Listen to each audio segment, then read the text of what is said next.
Muchas gracias por asistir a este encuentro en la Semana Internacional de los Museos, aquí en TEA Tenerife Espacio de las Artes. Hoy nos convoca un clásico moderno, pero uno de nuestros autores más emblemáticos de la colección TEA, de la colección del Cabildo Insular de Tenerife.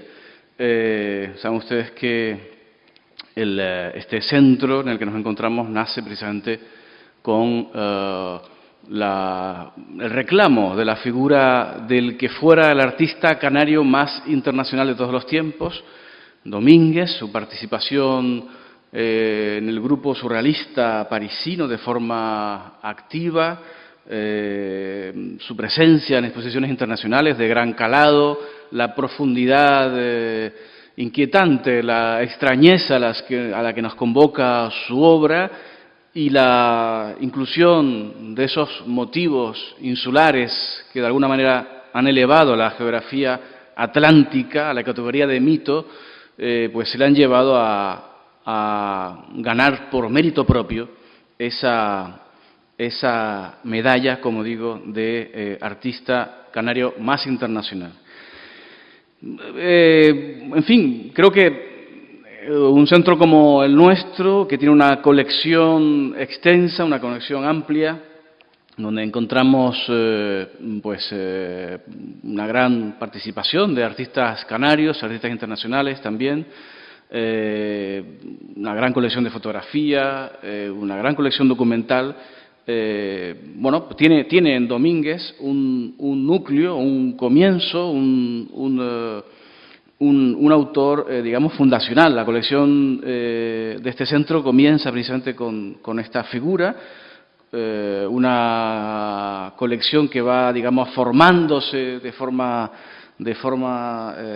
paulatina, de forma progresiva y de forma muy selectiva. A lo mejor siempre en todos los comienzos hay cierta errancia, pero sí es verdad que poco a poco descubrimos que la colección del centro dedicada a Óscar Domínguez ha ido paliando las lagunas que tenía en un principio, las lagunas existentes, hasta conseguir hoy en día pues una gran colección de más de medio centenar de piezas fundamentales, una colección que tiene pintura, que tiene una gran representación de sus objetos, que tiene sus decalcomanías, que tiene dibujos y sobre todo la parte de los libros ilustrados, la colección de esa gran actividad desarrollada por Óscar Domínguez como ilustrador, como compañero de viaje de algunas aventuras poéticas, especialmente en aquel París ocupado de los años 40. Nosotros vamos a detenernos hoy, hemos titulado la conferencia Domínguez en las colecciones TEA, Domínguez en la colección TEA, pero vamos a dedicarnos a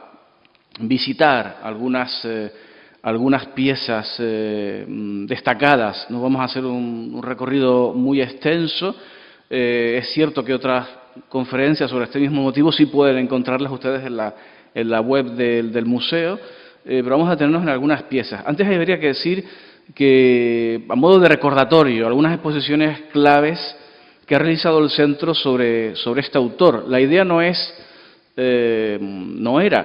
digamos, exponer a Óscar Domínguez siempre de la misma manera, sino intentar siempre buscar puntos de fuga, encuentros con otros artistas, momentos, etapas, periodos significativos sobre los que ahondar. Podemos decir, y creo que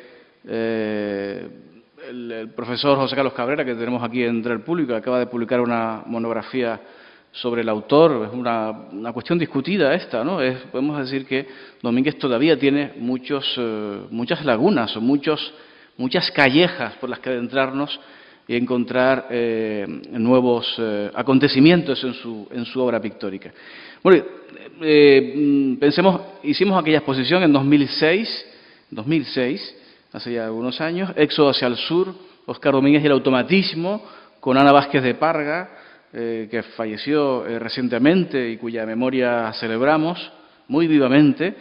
Y en los comienzos de este centro de arte, de TEA, también tuvimos, también de la mano de González de Durana, nuestro primer director, una exposición que llamamos Domínguez, Amigos y Allegados, ¿no? Era un poco una suerte de colectiva en la que Domínguez jugaba un papel principal, pero en relación con otros artistas de la colección. En 2011 tuvimos esta muestra con la gran novedad de que recuperamos la figura del Drago de Canarias, esa imagen que tienen ustedes en el cartel, una obra que estuvo durante mucho tiempo en paradero desconocido y que, pues después de varias décadas, era la primera vez que se mostraba al público en una exposición de esta envergadura. Óscar Domínguez, una existencia de papel, estuvo dedicada, era una suerte de antología, pero se dedicaba también, quería poner el acento sobre ese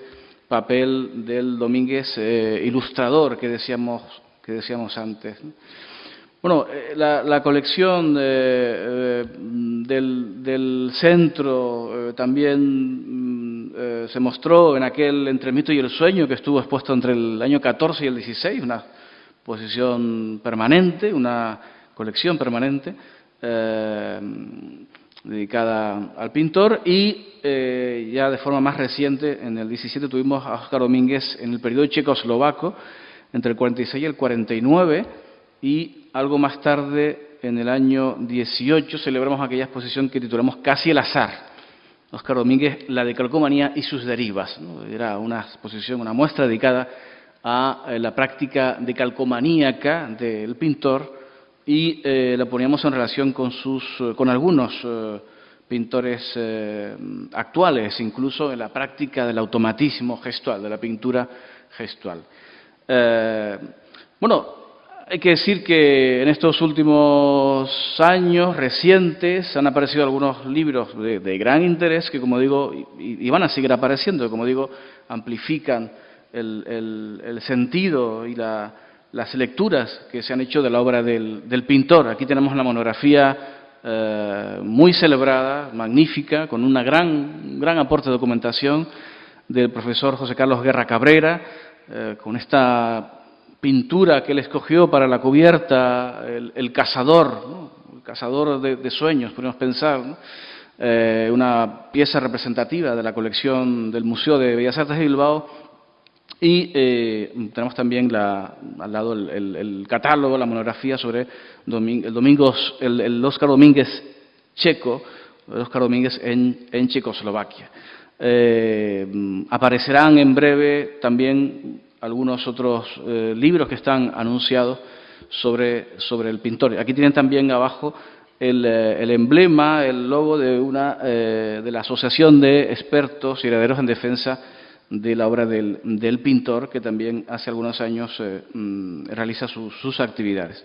Bueno, vean, interesante imagen esta. Hace poco la colección del Reina Sofía en Madrid abanderaba sus calles con una imagen, un déjate atrapar, una imagen dedicada a la nueva colección, y escogían para ello una de las piezas más representativas de Óscar Domínguez del año 34, Las mariposas perdidas en la montaña, que ustedes seguro conocen, ¿no? La imagen de aquella mujer aborigen asomada al abismo de la cima de la montaña, contemplando el misterio representado en el aire por unas mariposas, ¿no?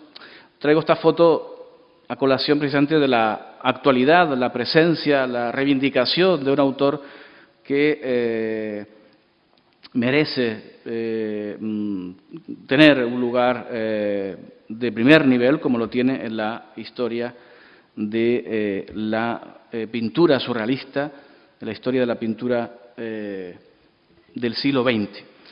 Hay que decir, para situarlo, una cosa que nos gusta mencionar con frecuencia, en una frase, yo creo que muy acertada, del historiador Juan Manuel Bonet, en su Diccionario de las Vanguardias Históricas, donde dice: Óscar Domínguez, junto a Miró y Dalí, en este orden, es el tercer nombre que España ofrece, que España da, que España entregó a la pintura surrealista, ¿no? Yo creo que esa constelación, Miró, Dalí, Domínguez, ya sitúa rápidamente, nos sitúa mentalmente, ¿no?, dónde hay que situar a la figura, a la obra de nuestro pintor.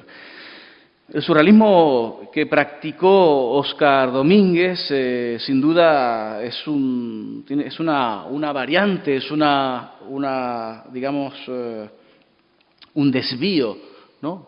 Como podría suceder en la poesía canaria, incluso, un desvío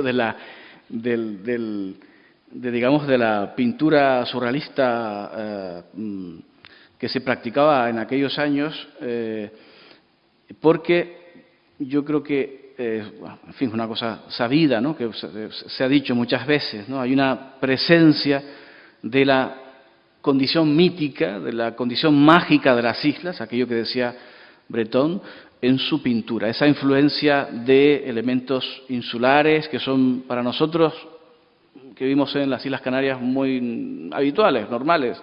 En fin, un mar de nubes, ¿no?, una corona forestal, una playa de arena negra, son elementos muy cotidianos, pero que sin embargo arrojan siempre una cantidad de misterio inusitado. La pintura de Domínguez, en esa confluencia con los signos insulares del paisaje, sin duda gana y plantea una manera especial y distinta de acercarse al hecho pictórico. De alguna manera, estas pinturas de los años 30, esta es una obra maestra, una de las piezas señeras de nuestra colección, La bola roja, está participada por ese encuentro con el mundo, digamos, de lo telúrico, la naturaleza salvaje, magmática, volcánica, que de alguna manera, si ustedes se fijan, arrastra la pintura y convierte a esta mujer, a este personaje, en un ser que se metamorfosea con el propio territorio, ¿no? Hay una alusión evidente a la fuerza de la pintura daliniana. Recuerden ustedes aquellos relojes delicuescentes, ¿no?, aquellas formas que se derretían y se confundían en el paisaje. Domínguez toma para este tipo de pinturas de los años 30, estas del año 33, esa energía daliniana, pero en su caso es cierto que podríamos pensar, como así hemos alumbrado en muchas ocasiones, que la influencia del poder magmático y telúrico pues le va muy bien a esa pintura, ¿no? Esos chorreamientos, esas formas blandas que son propias del surrealismo, en el caso de Óscar, tienen mucho más sentido y consiguen una definición muy singular, ¿no? Aquí vemos la imagen de Domingo López Torres, poeta surrealista, canario, uno de los poetas esenciales del surrealismo en poesía, gran amigo del pintor. En esta imagen, a mí me parece una de las imágenes más sorprendentes y incluso inquietantes. No sabemos exactamente qué está sucediendo, cuál es el motivo que alienta la conversación entre estos dos personajes. Pero sí es verdad que todo parece indicar que están, bueno, decidiendo, escogiendo, contemplando qué pinturas, ¿no?, seleccionar para aquella exposición de Domínguez en el 33. Y lo curioso de la fotografía, además, es que hay algunas pinturas en paradero desconocido, ¿no? Aquí tenemos la bola roja, la parte superior, pero luego hay otros cuadros que no sabemos dónde se encuentran. La bola roja plantea algunas incógnitas, sin duda, de mucho interés, ¿no? Vean esos mecanismos de apertura, esa suerte de artilugios, artefactos, ¿no?, que quieren abrir el espacio, que quieren perforar, ¿no?, y formar cavidades en las formas, en los cuerpos, y que aparece en la obra de Domínguez en este momento de forma constante. Ahí hay algunos dibujos que pertenecen a la colección del Museo Municipal de Santa Cruz de Tenerife, donde vemos los vasos comunicantes, ¿no?, el diálogo que establecen con la bola roja. Los movimientos de apertura, esos mecanismos son también llaves que intentan abrir el mecanismo del conocimiento, ¿no? De alguna manera también van a aparecer también en estos dibujos, como digo, de una libreta muy afortunada, porque vemos bocetos de pinturas de Oscar que luego tendrían una realización posterior, ¿no?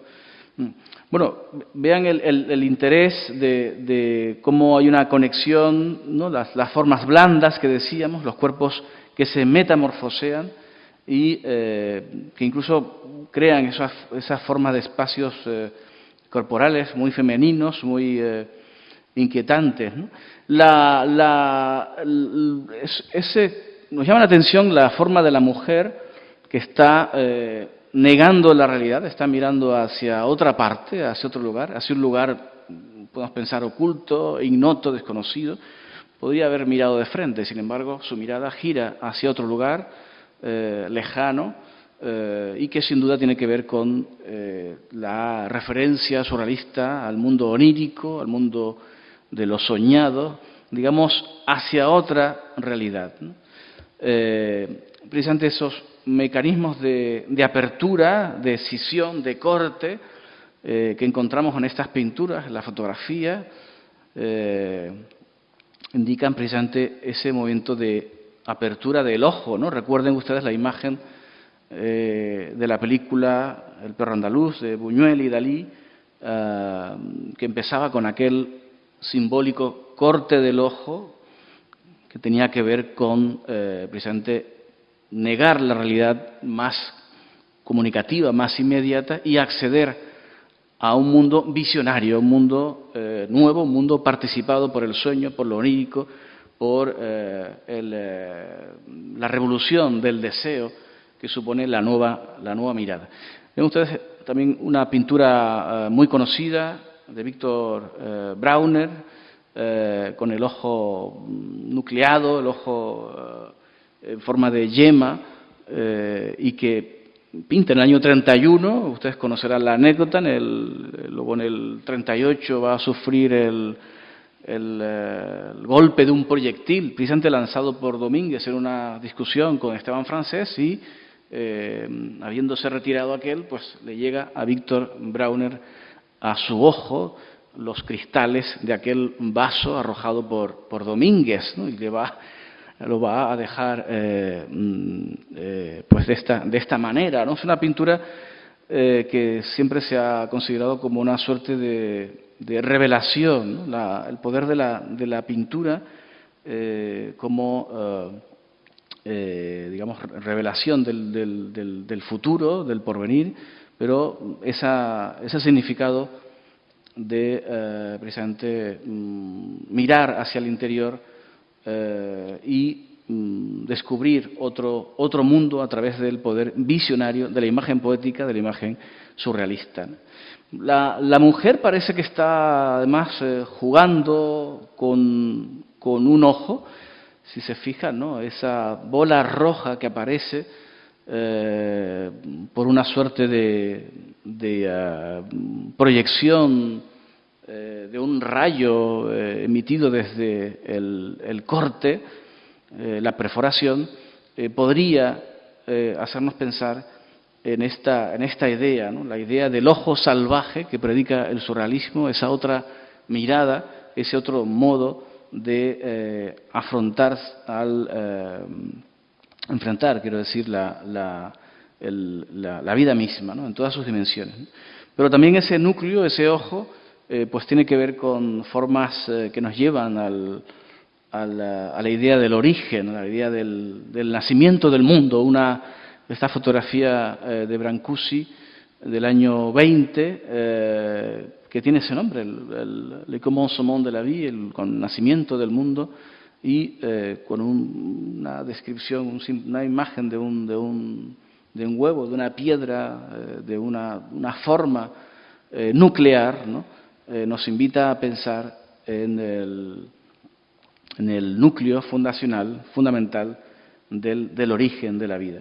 Domínguez había también en el año 40 introducido esta forma en una de sus pinturas más conocidas, en el soplo. Vean el interés de una pintura como esta, además con motivo aborigen, la mujer escondida, soñando debajo de la superficie, y esa suerte de tarta, de diferentes capas en la superficie que van cavando y van perforando y van descendiendo hacia la parte más inferior de la tierra. Es una pintura que tiene que ver también con la memoria, un discurso sobre lo que está oculto, lo que está enterrado, lo que está debajo, en la parte inferior. Y descubrimos cómo el pintor había introducido también esa forma nuclear que nos sorprende, nos llama mucho la atención. Es un cuadro, sin duda, de un misterio. Es un cuadro muy enigmático, como digo, ya del año 40.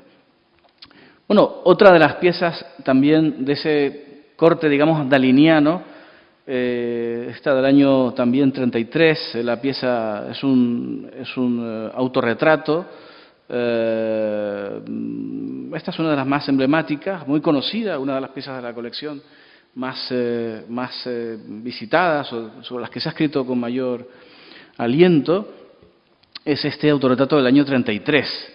Vean el interés que tiene también biográfico, como ustedes saben, para Domínguez, pues tiene que ver con el final del pintor, ¿no? Ese corte de venas que está practicando en la muñeca, y que nos lleva a pensar, ¿no? Saran Alexandrián decía en uno de sus textos, bueno, que había realmente una conexión total, ¿no? con el fin del pintor en la Navidad, en el fin de año del año 57, el 31 de diciembre en París. Bueno, es una relación que siempre se establece, precisamente por esa capacidad, digamos, reveladora de la pintura surrealista, pero sin duda es una pintura que tiene muchas claves, ¿no? Hay un encuentro con esta pintura de Dalí. Podemos pensar que hay una suerte de trasvase imaginativo, cómo Domínguez toma esta forma alargada, ¿no? Daliniana, y la lleva a su autorretrato, pero sin duda hay vasos que se comunican con esta pintura de la cuchara, ¿no? Los bocetos del autorretrato lo encontramos también en una de estas libretas que antes comentábamos, ¿no? De nuevo el motivo del núcleo, del ojo, del huevo, de la bola roja que aparece en estos bocetos de su autorretrato del año 33. Bueno, el motivo de la mano, el alargamiento desmesurado, tiene mucho que decir con el surrealismo y con esta pintura de chorramientos, de viscosidades, de fluideces, porque ustedes saben que el surrealismo predica el automatismo, la escritura automática, la escritura que va abriendo espacios en la realidad, que va creando mundos a partir de la nada, ¿no? Esa suerte de apertura poética que significa escribir o pintar sin el control de la mente, sin el control de la moral, del bien, del mal, y sin condicionamientos de ningún tipo, ¿no? Ese corte, esa apertura está presente podríamos pensar, ¿no? Y así lo comenta George Sebag en uno de sus textos, ¿no? En pinturas como esta, ¿no? Donde aparece el motivo de la mano que se alarga desmesuradamente y crea estos juegos pictóricos de fluideces y de esparcimientos lábicos, ¿no? en el óleo, ¿no? Implican no poca idea de la escritura libre, una escritura que no está sometida a ningún tipo de control. Bueno, de estos mecanismos de apertura que encontramos en estas pinturas, sin duda nos llevan a pensar, a hablar del objeto París, la obertura, que es otra de las piezas emblemáticas de la colección. Aquí vemos a Domínguez con Marcel Jean el historiador del surrealismo, amigo suyo, una foto muy conocida y muy tierna, junto a este objeto, París, que es un objeto surrealista de funcionamiento simbólico, un objeto que, como ustedes saben, en el surrealismo intentan alejarse de cualquier tipo de funcionalidad. Un reloj ya no sirve para dar la hora, o un lápiz ya no sirve para escribir, o un violín ha perdido su función musical. Hay una suerte de metamorfosis, de encuentro diverso, que les invitan a cobrar una función poética, una función libre, como si fuera un poema escrito sobre un papel, ¿no? Y este es uno de los objetos más emblemáticos, precisamente porque también lo que está abriendo el mecanismo de apertura de Abrelatas es la palabra París, que nos lleva a pensar en la fascinación del pintor por aquella ciudad de la bohemia, del color, del erotismo, del amor. Es, como digo, una pieza clave que, por cierto, perteneció a la colección de un coleccionista muy conocido, Filipacchi, y bueno, ya posteriormente pasó a la colección del Cabildo Insular de Tenerife. Recientemente, en esta documentación que decíamos al principio sobre Domínguez va apareciendo, se ha encontrado esta imagen sorprendente de un objeto hasta ahora desconocido. Curioso, ¿no?, como los artefactos, los mecanismos. Aquí vemos una máquina de escribir con sus teclas en forma de ojos saltados, desprendidos, ¿no?, de la cavidad mecánica, y esta suerte de sifón derretido, como los objetos adoptan formas orgánicas, casi como si fueran vegetales, como si fueran plantas que van trepando en la propia pintura, en la propia obra del escultor. Decía Edouard Jaguer que el mundo del objeto surrealista no tendría la dimensión que tiene, sin la participación, sin la contribución de Óscar Domínguez como gran creador de objetos surrealistas. Aquí tenemos una imagen muy conocida del pintor con algunos de sus objetos más emblemáticos, el pirata o las mujeres, las figuras transformables, en una de sus realizaciones. Y esa presencia taurina, esa presencia muy inquietante, ¿no?, del propio pintor.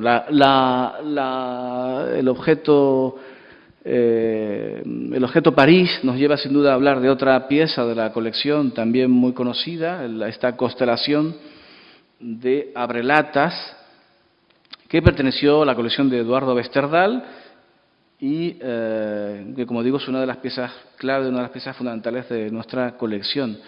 Una constelación de Abrelatas. Vean qué interesante, además echan de calcomanía en este procedimiento de tinta que se extiende y que recuerda a esos mundos lábicos, mundos submarinos, grutas escondidas, cavidades oceánicas, en este caso proyectadas en la nocturnidad del paisaje. Los abrelatas, como decíamos, van abriendo, son mecanismos de perforación, de apertura, que van abriendo el espacio y van proponiéndonos una suerte de mecanismo de conocimiento de la realidad, como quien abre gavetas y descubre el interior de un armario, ¿no? Vean, hemos señalado algunos de los abrelatas para que puedan fijarse en ellos y verlos mejor. Es una pintura, como digo, una de las obras más interesantes, ¿no?, en su realización, ¿no?, con el motivo del abrelata. Otras piezas a las que nos lleva esta, sin duda, son el Drago del año 33, que vimos antes en el cartel de la exposición, una existencia de papel, y esta otra del año 38, llamada La Ola, La Vague. Vean el interés que tienen también, ¿no? Con la versatilidad de Domínguez en los años 30,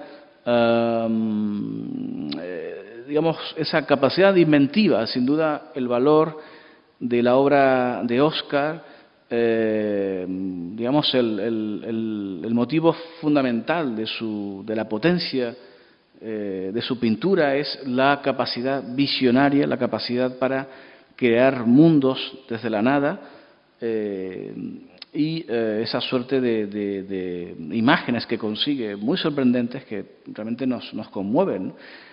Aquí el poder de la metamorfosis consigue que los abrelatas se transformen en elementos naturales. Antes hablábamos de la influencia muy potente del mundo natural insular en su pintura, y aquí vemos que se produce esa transformación continua de un objeto a otro de forma capital, ¿no? Son pinturas, estas no de nuestra colección, pero referencias clave que nos llevan a establecer un diálogo, ¿no? O con esta otra, en Paradero Desconocido también, esta apoteosis de abrelatas, en fin, en una especie de lucha amorosa, ¿no? Bueno, la otra de las piezas, una pintura sin duda de la que no podríamos pasar por alto, es esta, Le Dimanche, año 35, muy conocida, de la colección TEA, una pintura ciertamente inquietante hasta el punto de que no es posible tener una argumentación, una explicación racional sobre ella, ¿no?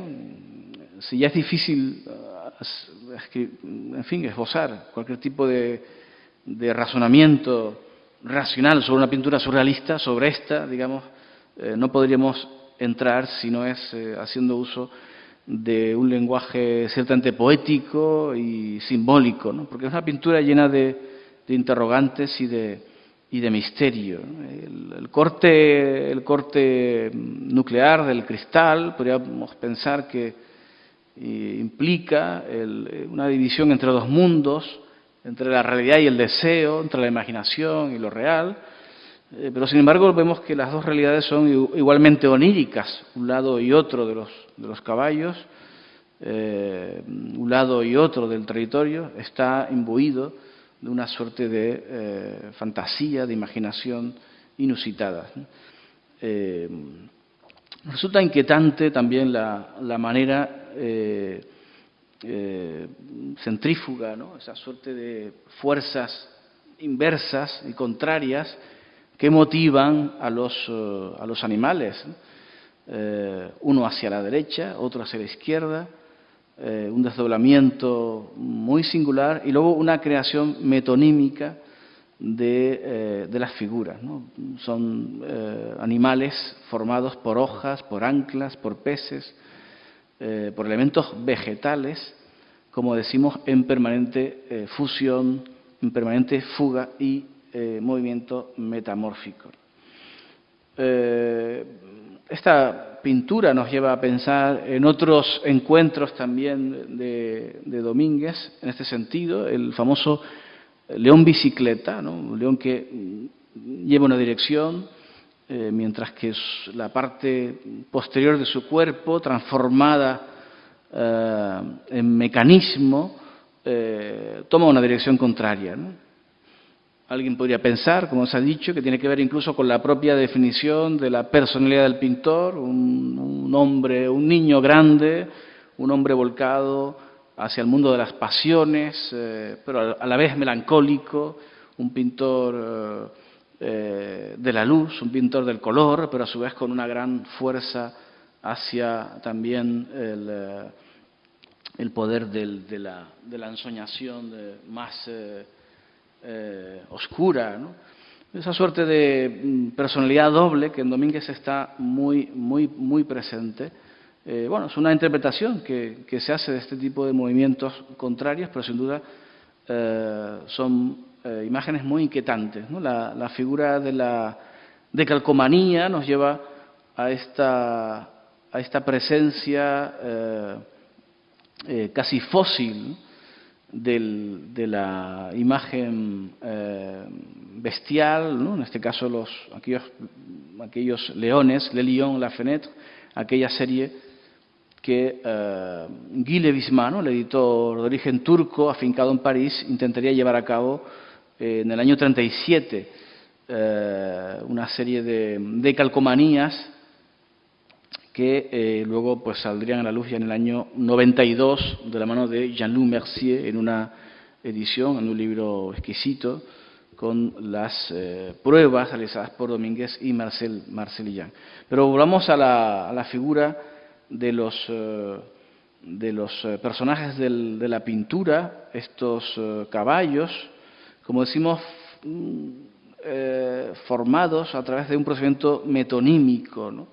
El todo por la parte, ¿no? Hay una realización de la pintura a través de pequeños seres que van trepando y creando el paisaje y los animales. Casi podemos encontrar algo muy parecido en algunas pinturas de los años 30, esta del 39, de una colección particular parisina. Veamos cómo hay una suerte de aglomeración, de encuentro, de lucha por asomar, por tomar la presencia de un mundo en gestación. Es una pintura, podemos pensar que esa materia de la que hablábamos antes, pictórica, va cobrando forma y intenta conseguir una forma acabada en piezas como esta, ¿no? Son imágenes, sin duda, de mucho interés, de ese poder creativo de Domínguez. Bueno, de las lecturas que podríamos realizar de esta pintura, Le Dimanche, si tuviéramos que ponerle un nombre, si tuviéramos que darle un lema, podríamos pensar en un elogio del amor, ¿no? Vean la cometa hecha con labios que cuelgan, una especie de trenza que, en fin, está en el aire, elevada, formando esta especie de escenario muy geométrico, además, y que ha sido escindida del cristal, ¿no? El elogio del amor viene también muy a cuento, porque esta pintura perteneció a Marcel Ferry, esta poeta surrealista, a la que Domínguez en uno de sus viajes a Tenerife le va a regalar esta pintura del año 35. Hay precisamente la colección de cartas que posee la colección de Théâtre Espacio de las Artes de Domínguez a Marcel Ferry. En alguna de ellas precisamente se habla de este regalo de la pintura Le Dimanche a uno de las mujeres, de los amores más importantes de Domínguez. Aquí vemos la pintura nuevamente.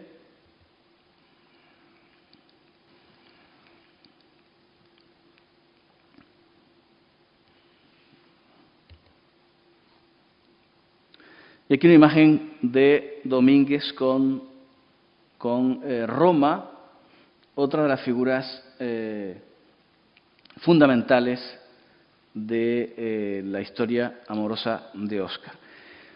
Pues vamos a dejarlo aquí. Ha sido un